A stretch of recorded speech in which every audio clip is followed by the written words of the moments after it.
आज हम बात करने वाले हैं 1986 में रिलीज हुई एक धमाकेदार मूवी एलियंस के बारे में।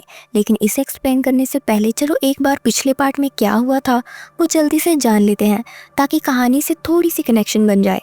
तो पिछली मूवी में रिप्ले, जो कि स्टोरी की मेन कैरेक्टर थी, उसने एक जीनोमॉर्फ एलियन को अपने स्पेसक्राफ्ट के डेक से सीधा स्पेस में फेंक दिया था। इसके बाद वो खुद हाइपर स्लीप मोड में चली गई थी और उसका वह स्पेसक्राफ्ट स्पेस में ही घूमने लगा। जिसके बाद अब यहीं से हमारी ये नई कहानी स्टार्ट होती है। हम देखते हैं कि एक बड़ा सा स्पेस स्टेशन उस स्पेसक्राफ्ट के पास आता है, जो कि उसे कवर अप कर लेता है।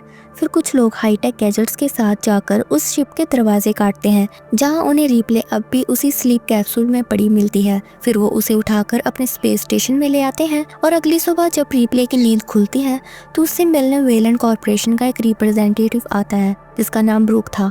रिप्ले उससे सबसे पहला सवाल यही करती है कि मैं कितने टाइम से सो रही थी, जिस पर ब्रूक उसे कहता है कि दिन नहीं साल गिनिए। पूरे 57 सालों से आप स्पेस में ही ट्रैवल कर रही थी। क्योंकि वो हाइपर स्लीप में थी इसलिए उसकी उम्र भी नहीं बढ़ी। एक दिन आपका शिप घूमते घूमते हमारे स्पेस स्टेशन के पास आ गया और इसी वजह से हम आपको ढूंढ पाए। इसके बाद रिप्ले अपनी बेटी के बारे में पूछती है, जिस पर ब्रूक उसे बताता है कि जब तुम स्पेस मिशन पर गई थी तब तुम्हारी बेटी सिर्फ 11 साल की थी, और अफसोस की बात यह है कि वो 1 साल पहले 66 साल की उम्र में ही गुजर गई। ये सुनकर रिप्ले टूट जाती है और बहुत रोने लगती है, क्योंकि उसने अपनी बेटी से वादा किया था कि वो उसकी 11वें बर्थडे पर उससे मिलने जरूर आएगी।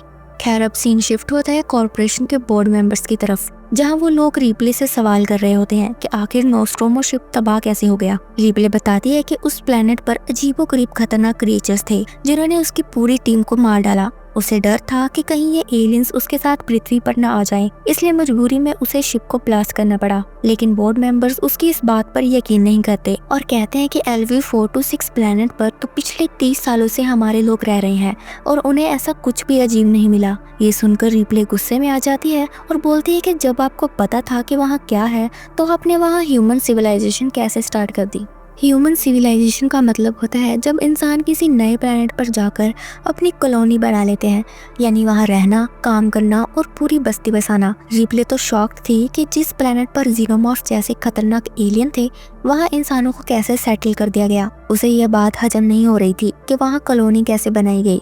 लेकिन बोर्ड मेंबर्स को ये लगता था कि रिप्ले सब कुछ बढ़ा चढ़ाकर बोल रही है, वहाँ तो कुछ ऐसा था ही नहीं, और उसने जो शिप उड़ाया वो उसकी अपनी नाकामी को छुपाने के लिए एक चाल थी। अब यहाँ से सीन कट होता है उसी प्लेनेट LV-426 पर, जहाँ अब इंसानों ने वाकई में कॉलोनी सेटअप कर रखी थी। यहाँ कुछ टेक्निकल इंजीनियर्स एक नए हिस्से को एक्सप्लोर करना चाहते थे, जहाँ आज तक कोई गया नहीं था। LV-426 के लोग सिर्फ एक हिस्से में ही रहते थे, जबकि बाकी प्लेनेट अनएक्सप्लोर्ड और काफी मिस्टीरियस था। इसी बीच एक फैमिली उस प्लेनेट के ऐसे ही एक रहस्यमय एरिया में पहुंचती है, जहां उन्हें एक बहुत ही अजीब सा और बड़ा स्पेसशिप दिखता है।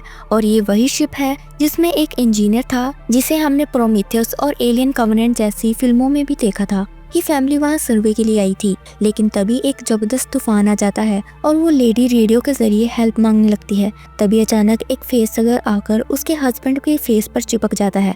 अब यहाँ ब्रूक रिप्ले से मिलने आता है और उसे सारी सिचुएशन बताता है कि LV-426 पर कुछ न कुछ अजीब एलियंस एक्टिविटी हो रही है और वहाँ भेजे गए हमारे कुछ लोग भी मिसिंग हैं, इसलिए हमें वहाँ जाकर सब कुछ चेक करना ही होगा। लेकिन रिप्ले उसे साफ मना कर देती है और वो फिर से उस प्लेनेट पर नहीं जाना चाहती थी, क्योंकि उसे एक बार फिर से उस खतरनाक एलियन का आमना सामना नहीं करना। लेकिन पूरी रात सोचने और मन में बहुत कुछ चलने के बाद आखिरकार रिप्ले उस प्लेनेट पर जाने के लिए राजी हो जाती है। उसका दिल नहीं मानता कि वो उस फैमिली को ऐसे ही मरने के लिए छोड़ दे, इसलिए अगली सुबह वो फिर से ब्रूक से कांटेक्ट करती है और कहती है कि ठीक है मैं चलूंगी, बट अकेली नहीं। उसके हिसाब से ये काम किसी अकेले इंसान का नहीं बल्कि पूरी टीम का है। रिप्ले एक शर्त रखती है कि हम वहाँ सिर्फ उन एलियंस को मारने जाएंगे, फैमिली को बचाएंगे और फिर सीधा वापस लौट आएंगे। वहाँ जो भी एलियन स्पीशीज है हम उसे रिसर्च के लिए अपने स्पेस स्टेशन पर नहीं लाएंगे, ना कोई सैंपल और ना ही कोई फेसहगर। इस पर ब्रूक भी तैयार हो जाता है और रिप्ले को एक पूरी नई मिलिट्री टीम असाइन कर देता है। अब हमें रिप्ले की टीम दिखाई जाती है, जिसमें पूरे घातक और हट्टे कट्टे सोल्जर्स शामिल थे और बोनस में एक भारी भरकम लोडर भी इनके पास था। ये सारे लोग एक ड्रॉपशिप के जरिए प्लेनेट पर लैंड करते हैं और फिर एक आर्म्ड व्हीकल से उस लोकेशन की ओर बढ़ते हैं जहाँ से ये सिग्नल आया था। वहाँ पहुंचकर ये सभी सोल्जर्स देखते हैं कि वाकई वहाँ इंसानों और एलियंस के बीच में काफी जबरदस्त लड़ाई हो चुकी थी। जैसे ही टीम और गहराई में इन्वेस्टिगेशन करती है, उन्हें कुछ टेस्ट ट्यूब्स मिलते हैं जिनके अंदर फेसगर थे, वही क्रिएचर्स जिनके बारे में रिप्ले पहले ही सबको आगाह कर चुकी थी, मगर तब किसी ने उसकी बात को सीरियसली नहीं लिया था। अब हम व्यूअर्स देख पाते हैं कि उन टेस्ट ट्यूब्स में रखे हुए कुछ फेसगर मर चुके थे, लेकिन 2 अब भी जिंदा थे। यहीं से बात धीरे धीरे साफ होती है कि शायद कुछ इंसानों ने इन एलियंस क्रिएचर्स पर सीक्रेट एक्सपेरिमेंट्स करना शुरू कर दिया था, और फिर गलती से कोई एक फेसगर बाहर निकल गया होगा जिसने किसी इंसान पर अटैक किया और फिर उसे खाकर जीनोमॉर्फ में बदलकर यहाँ तबाही मचा दी। इस टाइम टीम के सिस्टम पर बीपिंग होने लगती है और सबको लगता है कि कोई एलियन सामने आने वाला है। सब लोग हथियार तैयार कर लेते हैं कि जैसे ही वो सामने आएगा सीधा उड़ा देंगे, मगर उसके पास आने पर पता चलता है कि वो कोई एलियन नहीं बल्कि एक छोटी सी लड़की है। ये वही बच्ची थी जो इस फैमिली का हिस्सा थी, जो कुछ समय पहले इस जगह पर इन्वेस्टिगेशन करने आई थी। उस बच्ची का नाम न्यूट था और इस वक्त वो बहुत ज़्यादा डरी हुई थी क्योंकि एलियंस ने उसके पेरेंट्स और भाई बहनों को मार डाला था और अब सिर्फ वही अकेली बची थी। रिप्ले को इस बच्ची से बहुत गहरा कनेक्शन महसूस होता है क्योंकि उसकी खुद की बेटी भी लगभग 11 साल की ही थी और न्यूट भी उसी उम्र की थी, इसलिए रिप्ले उसे अपने पास रख लेती है और उसकी केयर करने लगती है। और जैसा कि इस फ्रेंचाइजी की खासियत है कि हर पार्ट में एक एंड्रॉयड जरूरी होता है, तो इस बार भी हमें बिशप नाम का एक एंड्रॉयड कैरेक्टर देखने को मिलता है। बाहर से वो पूरी तरह से इंसान लगता है, लेकिन अंदर से वो एक रोबोटिक मशीन थी। उसका काम था एनालिसिस करना और वो अभी फेसगर पर रिसर्च कर रहा था।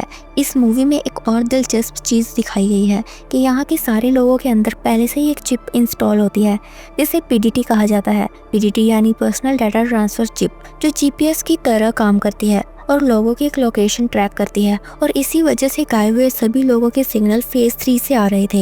ये देखकर सोल्जर्स को लगता है कि शायद सारे ह्यूमंस जान बचाने के लिए वहीं छुपे होंगे। तो अब उनका अगला स्टेप होता है कि वहां जाकर उन लोगों को ढूंढा जाए और उन्हें रेस्क्यू किया जाए। तो अब जैसे ही पूरी टीम दोबारा फेज 3 की तरफ मूव करती है और वहां पहुंचती है, तब उन्हें रियलाइज होता है कि पीडीटी चिप्स जहां से सिग्नल दे रही थी वहां की सारी ह्यूमन बॉडीज पहले से ही मरी हुई पड़ी थी, यानी उन एलियंस ने पहले से ही सबको मार डाला था। अब क्योंकि नए सोल्जर्स आए थे तो जाहिर है थोड़ी हलचल मचेगी ही, और हलचल का पता जीनोमॉर्फ यानी एलियंस को पता चल जाता है। अब यहाँ पर एक जबरदस्त वॉर छिड़ जाती है मरीन्स यानी सोल्जर्स और जीनोमॉर्फ एलियंस के बीच। दोनों तरफ से गोलियां चलती है, ग्रेनेड्स और धमाकों की भरमार होती है। कई एलियंस और सोल्जर्स मारे भी जाते हैं, लेकिन जो सबसे शॉकिंग बात थी वो ये कि जब भी किसी एलियंस को गोली लगती उसका जो खून निकलता वो एसिड जैसा काम करता था। अगर वो खून किसी आर्मर या जैकेट को छू जाता तो उसे जला देता था, यानी कि एलियंस का ब्लड भी एक हथियार की तरह काम कर रहा था।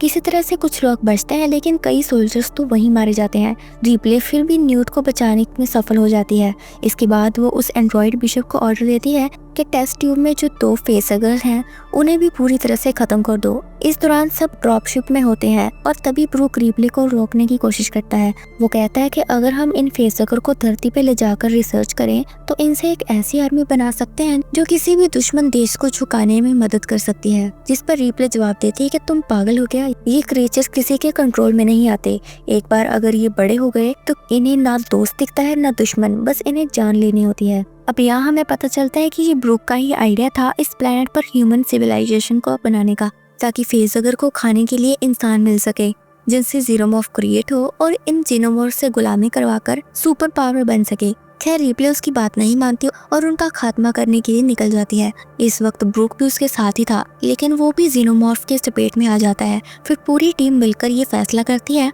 कि वो पूरे प्लेनेट को ही खत्म कर देंगे, जिसके बाद वो यहाँ पर हर जगह बॉम्ब लगाने लगते हैं। लेकिन इसी बीच उन्हें वहाँ पर कई सारे अंडे दिखाई पड़ते हैं जिनमें से फेसगर निकलने वाले थे, और जैसा कि हम जानते हैं कि अगर अंडे हैं तो माँ भी आसपास ही होगी। खैर बम प्लांट करने के बाद सब बाहर निकलने ही वाले थे कि अचानक न्यूट गायब हो जाती है। तब रिप्ले बिशप को कमांड देती है कि वो हेलीकॉप्टर तैयार रखे, मैं जाकर उसे ढूंढ लाती हूँ। जब वो नीचे पहुँचती है तो सामने आती है एक बड़ी सी एलियन क्वीन जिसके पास विशाल टेंटिकल्स थे और जो रिप्ले को मारने के लिए पूरी तरह से तैयार थी। लेकिन रिप्ले अपनी फ्लेम थ्रोअर और लॉन्चर्स की मदद से जैसे तैसे उस क्वीन से लड़ती हुई न्यूट को लेकर ऊपर पहुँचती है, लेकिन वहाँ बिशप तो था ही नहीं और रिप्ले को लगता है कि अब दोनों की जान जाने वाली है। लेकिन उसी वक्त बिशप आता है और दोनों की जान बचा लेता है, और उस प्लेनेट के ब्लास्ट होने से कुछ ही सेकंड्स पहले वो सब वहां से निकल जाते हैं। शिप में आने के बाद सब राहत की सांस लेते हैं। बिशप खुश होकर कहता है कि देखा मैंने तुम दोनों को बचा लिया।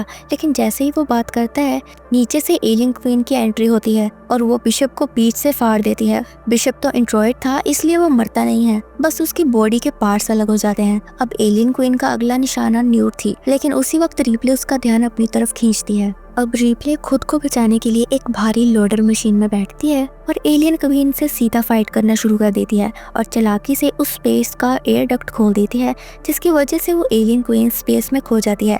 जिसके बाद रिप्ले बिशप, न्यूट और हिक्स, जो कि एक सोल्जर था, इन सबको हाइपर स्लीप में डाल देती है और आखिर में खुद भी डीप स्लीप में चली जाती है ताकि वो अपने स्पेस स्टेशन तक पहुंच सके। और इसी थ्रिलिंग सस्पेंस के साथ ये कहानी यहीं पर खत्म हो जाती है। अब सवाल ये है कि क्या रिप्ले सच में अपने स्पेस स्टेशन तक सेफली पहुंचेगी या फिर वो एलियन क्वीन जो स्पेस में भेज दी गई थी वापस लौटेगी बदला लेने? इसका जवाब तो आपको अगले पार्ट में ही मिलेगा, जो मैं जल्दी ही लेकर आऊंगी। तो दोस्तों, आपको ये वीडियो कैसा लगा मुझे कमेंट में जरूर बताना, और अगर आप हमारे चैनल पर नए हो तो फौरन सब्सक्राइब कर लो। मिलते हैं अगले वीडियो में।